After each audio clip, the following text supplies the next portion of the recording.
жарылган казан. Илгери Индияда бир суу ташуучу киши бар эле, анын 2 чоң казаны бар экен, алардын ар бирин мойнуна көтөрүп турган шыргыйдын 2 учуна илип алчу.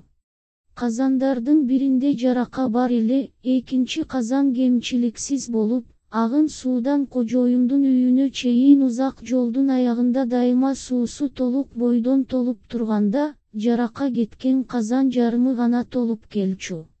Толук 2 жыл бою бул күн сайын уланып, ээси кожоюнунун үйүнө 1,5 идишке толтурулган суу гана жеткирип турчу.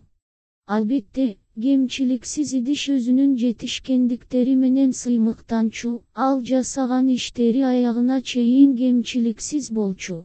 Бирок жарылып кеткен байкуш казан өзүнүн кемчиликтеринен уялып, жасаган иштеринин жарымын гана аткара алганын аянчу. 2 жылдан кийин, бир күнү ал суу жээгинде суу алып жүргөн киши менен сүйлөштү.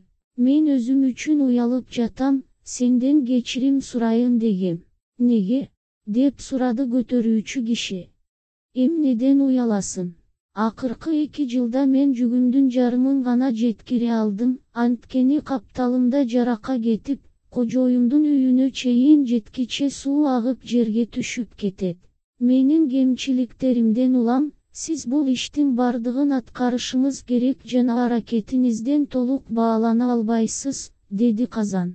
Суучу эски жарака кеткен идишке боору ооруп, биз кожоюмдун үйүнө кайтып бара жатканыбызда, жол боюндагы кооз гүлдөрдү байкасам керек дейм, деди.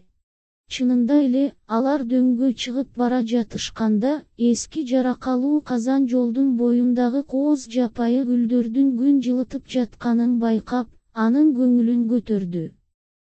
Бирок жолдун аягында, ал дагы эле өзүн жаман сезип, жүктүн жарымын сыртка чыгарып жибергендиктен, ал ишке ашпай калгандыгы үчүн, көтөрүүчүдөн кечирим сурады. Көтөрүүчү казанга: сенин жолуңда гана гүл бар экенин, ал эми башка казандын тарабында эмес экенин байкадыңбы?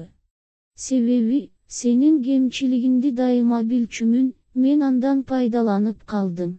Мен сенин жолума гүлдөрдүн уруктарын септим, биз суудан кайтып баратканда, сен аларды сугарып жүрдүн. 2 жылдан бери устатымдын дасторконун кооздоо үчүн бул кооз гүлдөрдү терип жүрөм.